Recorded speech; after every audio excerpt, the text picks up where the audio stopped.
Hi everyone and welcome to the Drama Hospital recap for August 28th. As always, don't forget to subscribe so you don't miss any of our videos or recaps. So real quick order of business. Go check out me and Cassie's favorites video because it's really funny and I do a little elf haul of all the lipsticks I have. And second, I'm going to have one more mini mass upload of 3 videos, the 30th, 31st, and the 1st.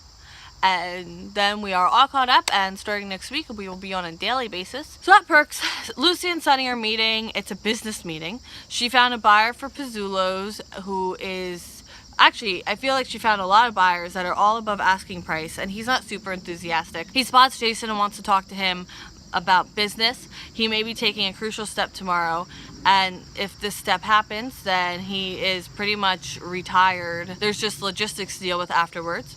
He called a meeting of the 5 families tomorrow. He's going to divide his assets among them evenly.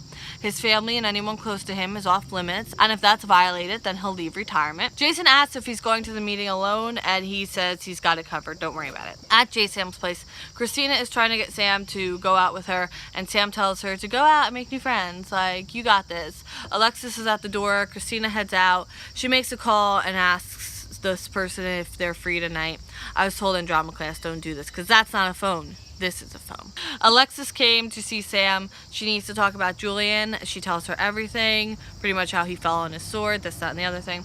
Sam thinks Julian wasn't totally selfless in what he did, and Alexis is like, well, he's being punished, so do we really have to criticize him? Jason comes in and Alexis leaves. Sam tells him about the verdict and sentencing. Jason tells her it looks like the end of the Corinthos organization. He tells her about Sunny's plan. She's worried though. He says Sunny has people in place, don't worry about it. But Sam knows he needs backup and asks Jason to go with Sunny to this meeting. So I guess we're at a total 180 now. Jason's apprehensive. He doesn't really understand. This isn't their life anymore.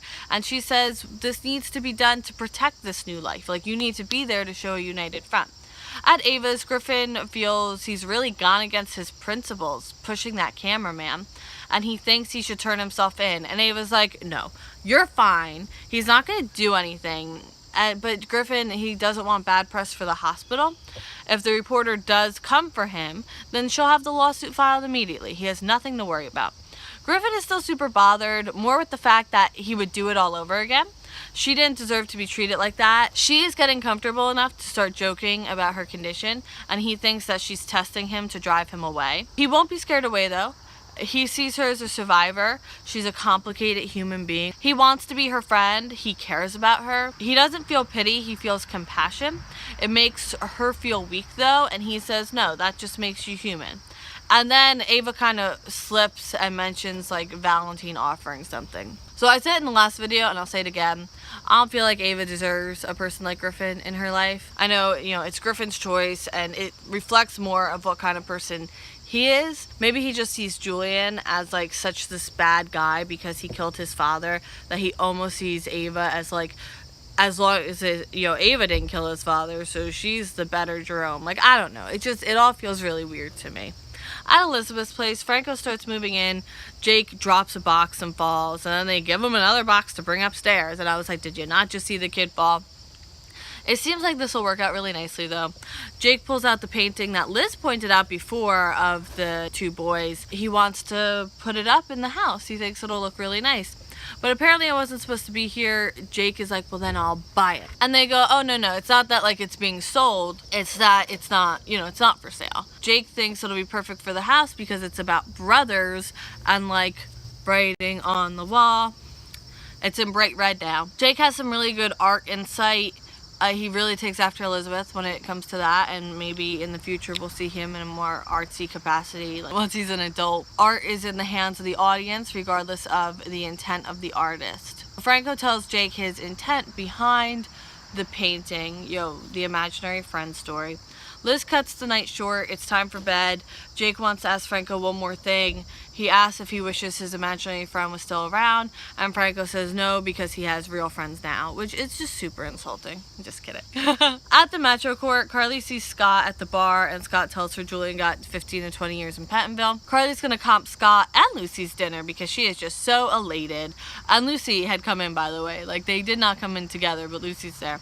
So Scott has an envelope for her. Lee left her something in his will. Lucy reads the letter. It's really heartfelt, thanking her a lot, including helping helping bring Serena into the world. He left her his offices in Port Charles to help her build her real estate empire. And I'm like, oh my goodness, that, like, I wish I would have known this character more. Carly messaged Sonny.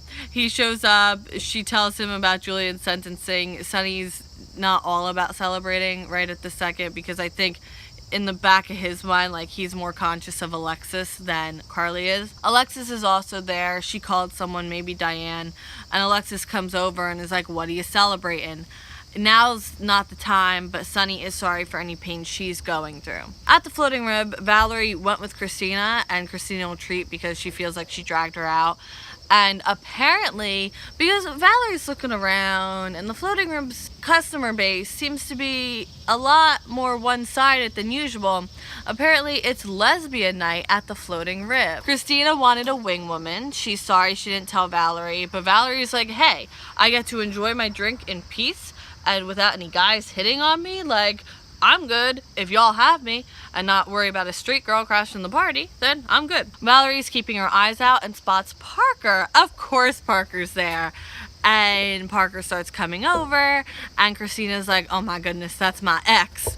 And Valerie introduces herself, and then, you know, they talk for like, you know, just real fast, and another woman takes Parker to the pool table. Kristina tells Valerie that she and Parker were kind of together, and then Parker dumped her, and Valerie's like, well, let's make her regret it.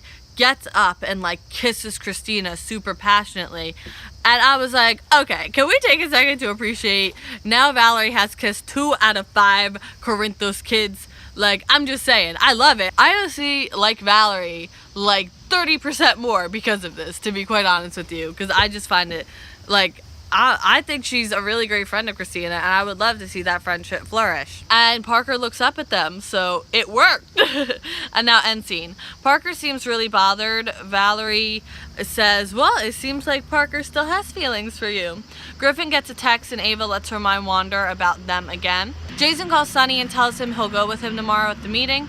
Carly talks to Alexis, how Alexis always low-key judged her for being with Sonny, but Sonny lives by a higher code than Julian ever did, and Alexis seems tempted to drink after Carly leaves.